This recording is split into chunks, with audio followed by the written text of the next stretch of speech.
The nice guy is not exciting to women. The nice guy does not tug on their emotional strings. The nice guy is very fucking predictable.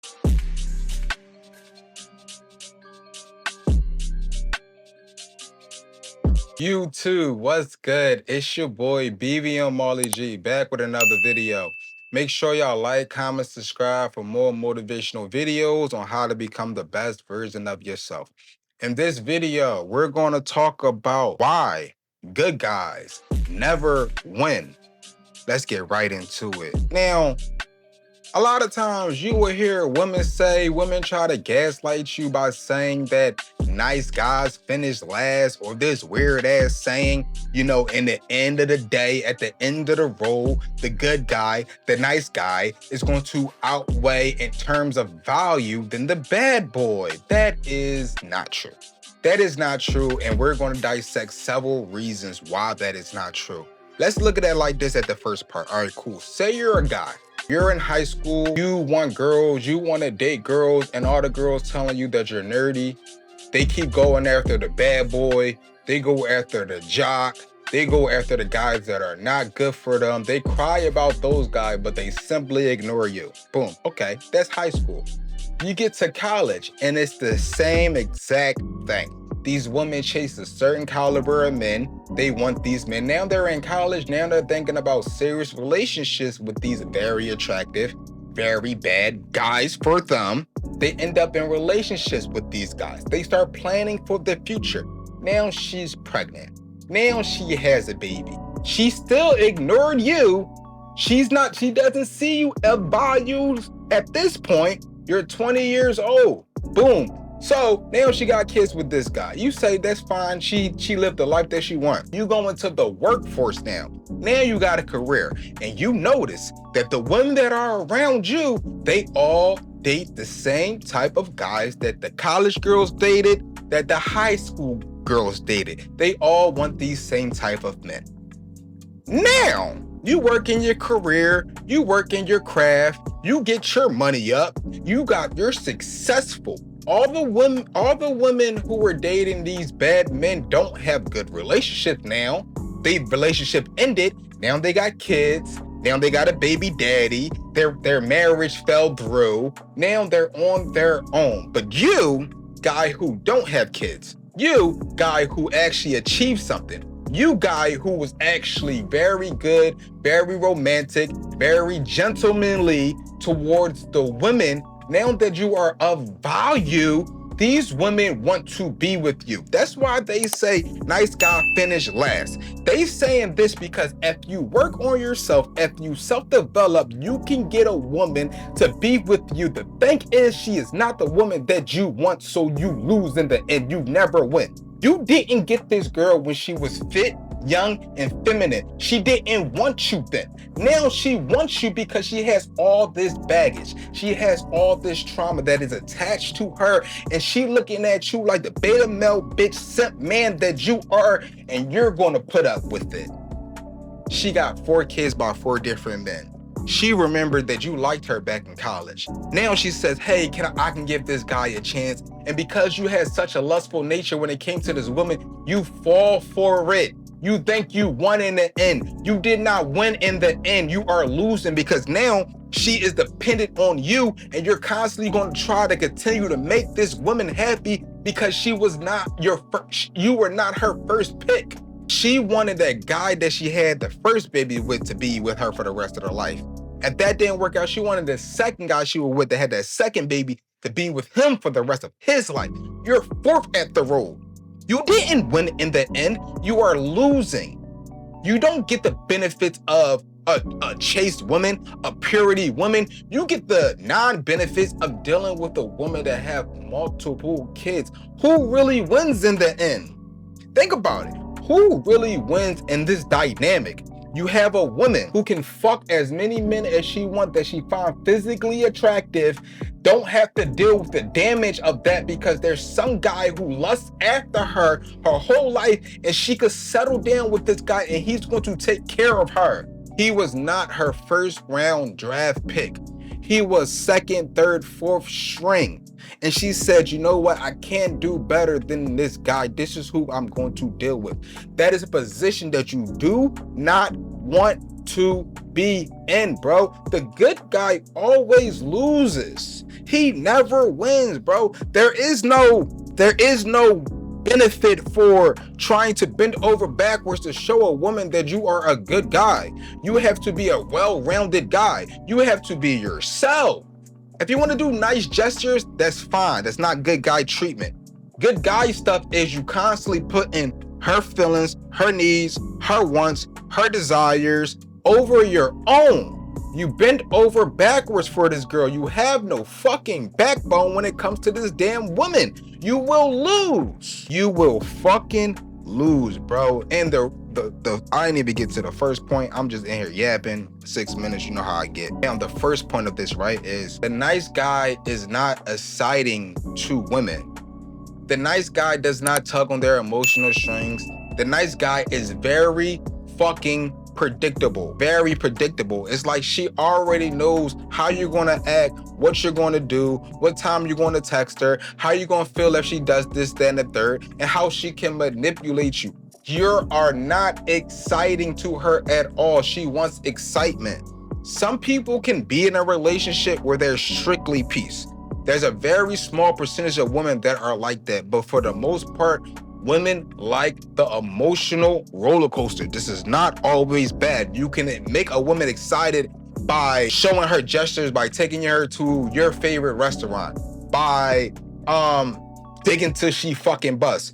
You can show these exciting emotional roller coaster by being on your purpose and having her be a little jealous of the fact that there are women that look at you. It adds an emotional spark to her. You can be as loyal as you want. These things are an emotional roller coasters to come to women. But when you're a nice guy, when you're a guy who don't get women, she like, well, this nigga don't get no women. I don't have to worry about him cheating. It might sound very fucking weird. It might sound very odd, right? But women think all day, bro. And if she's not thinking that you're fucking bitches or you're capable of fucking bitches, she looking at you like a less valuable man. She's looking at you as a man like, this dude don't even get no damn bitches. Like, why did I pick him? This dude is not even active out there. No girl wants my man. Women want to be with men who other women want. They get a sense of ego boost when their man is very attractive to other women.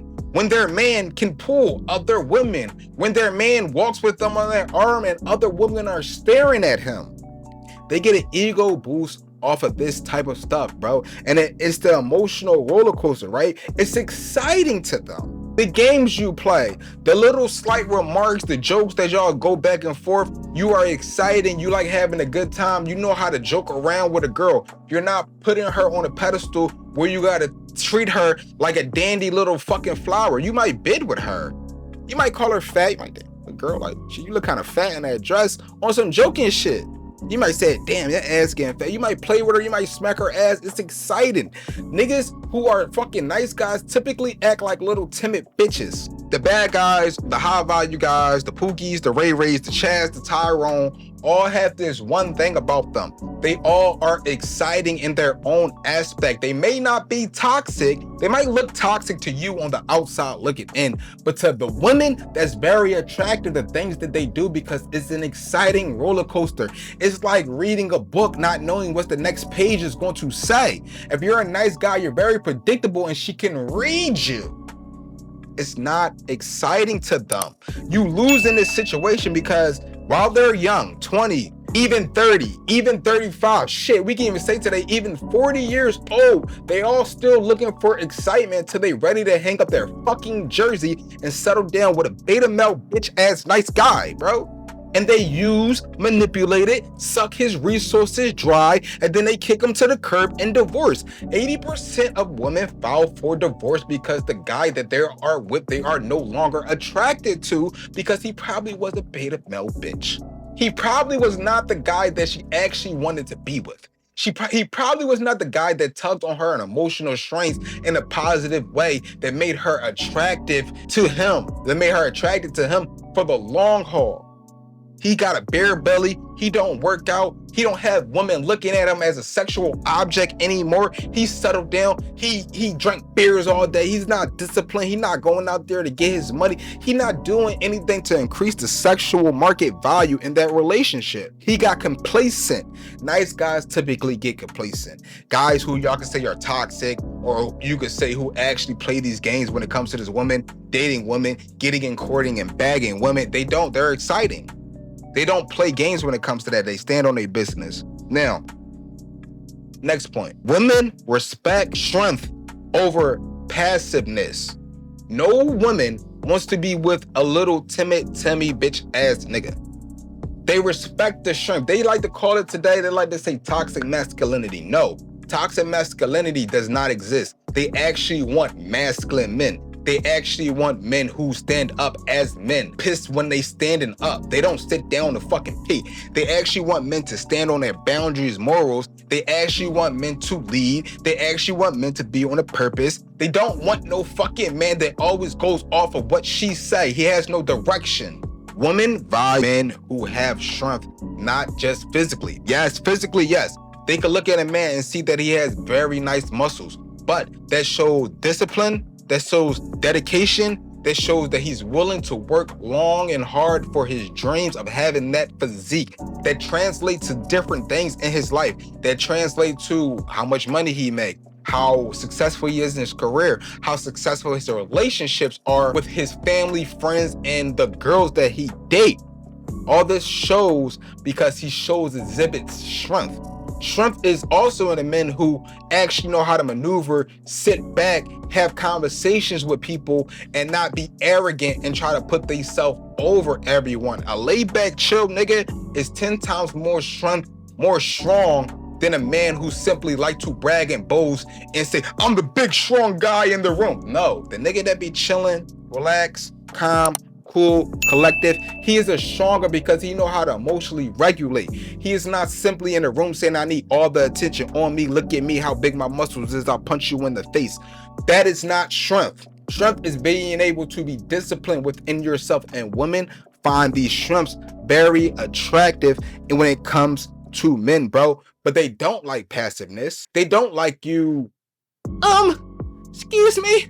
My name is Michael, and I thought you were pretty.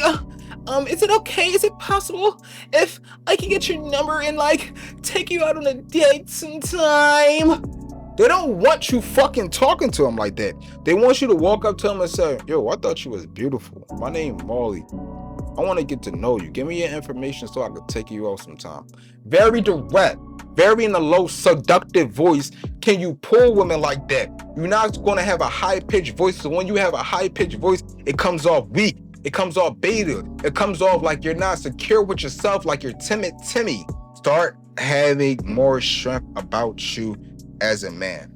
Now, the next point is, if we're being honest, showing too much kindness can be taken as a weakness. Especially if you live in a major city, especially if you live in the inner city. Coming off kind all the time makes you a target for people to use and manipulate you. You coming off kind all the time, you bending over backwards for this woman that you're trying to interact with, comes off like you're very needy. It comes off like you're very desperate. It comes off like you can't stand on your morals. It comes off like you have no standard for yourself. It comes off like you don't value yourself and you seeking the attention and validation of this woman that's in front of you. It comes off very weak. Now, I'm not saying be nice, don't be nice, don't be kind to your neighbors. Don't be nice and don't be kind to the elderly. Don't be nice, don't be kind to the kids, or don't be nice, be kind to men or women, but it should be selective. You should not hold the door open for everyone, have 10 people walk through the door and no one hold the door open for you. You should not bend over backwards to seek other people's approval so they can like you, so you can feel validated, so you can feel of value because you did this kind gesture for them. If you want to do a kind gesture, do a kind gesture, but you should never do a kind gesture for the attention and validation of someone else, especially a woman. If you're dealing with women that are in the inner city, I'm not saying black women, it could be multiple races. If you're dealing with women that are in the inner city, bro, they're going to look at you being so goddamn kind as a weakness. Now, they want strong guys who stand on their standards, that stand on their boundaries. They want to see these stern men show a sign of kindness, but it's limited. They're not always kind. Their kindness is a reward for how you act. You act a certain way and you get this reward of me being kind with you. You act a certain way and you get this reward of me being gentle with you. You act a certain way and you get the pleasures of seeing my good side. I say this all the time to my girl. I am a nice guy. I am a wonderful guy. I am not no fucking good guy. I am not. If you piss me off, I will probably cuss you the fuck out and I most likely will mix you. I'm not a nice guy. I've done some bad things in my life, but again, I treat my woman very, very well. So in her eyes, she would say I'm a nice guy, but she know I don't play no bullshit. She know I don't play no games. She know I stand on my standards, morals, and my boundaries. She know if she crossed that line, she will be gone tomorrow. She is aware of that, so she doesn't do anything. It's like she has a sense of fear of losing me, so she acts right, bro. It's not because I am kind. When you act like you kind, some people feel as though they can walk all over you. Some people feel as though that no matter what they do, no matter how they treat you, no matter how bad they treat you, that you're not going to go nowhere. They can act out on their bad behaviors and you're going to stay right along with them. Let's get to the next point, right? Is life rewards problem solvers, not people pleasers, bro. Again, as a man, right? If there's a problem in your life, if you have goals, which you should, if you're on your purpose, which you should are trying to be, if there's something that you want to do in this life, right, and you want to get it done, right, nothing should ever bend you or break you into people pleasing. If you know you want to go to the gym, you should not go to the gym because someone requested that you not go to the gym. You're trying to people please. You're bending over backwards for the attention and validation of this person when you don't need to be doing it. The only person you should be pleasing is yourself, bro. And my last and final point of this video is being the backup never makes you the prize, bro. We don't work this hard. We don't self-develop. We're not growing into the best version of ourselves so we can people please, so we can't be the prize, bro. If you're that rare guy, that rarity of guy, you don't need to be people pleasing. You don't need to be a nice guy. Don't be arrogant, but you can be cocky when it comes to the things you achieve. Not everybody makes $100,000 a year, but you do. Not everybody has the physique that you have. Not everybody can fuck as many bitches that you do. Not everybody drive the car that you got. Not everybody has the house that you got. Not everybody has the degrees that you have. It's okay to be very cocky. It's okay. It's fine. And understand that you are the prize, bro. You are not that nice guy that women just simply settle for at the end of the road when they get done getting fucked up, getting fucked by a bunch of men. They don't settle for you. Because you are the prize. You get to pick between the woman that is going to be the best for you and not settle down with some goofy ass bitch. Always remember, men, that you are the prize, especially when you self-develop and grow into the best version of yourself. And this has been a video by your boy BBM Marley G on why good guys never win, bro. Please do not be a good guy. Make sure y'all like, comment, subscribe. I'm out.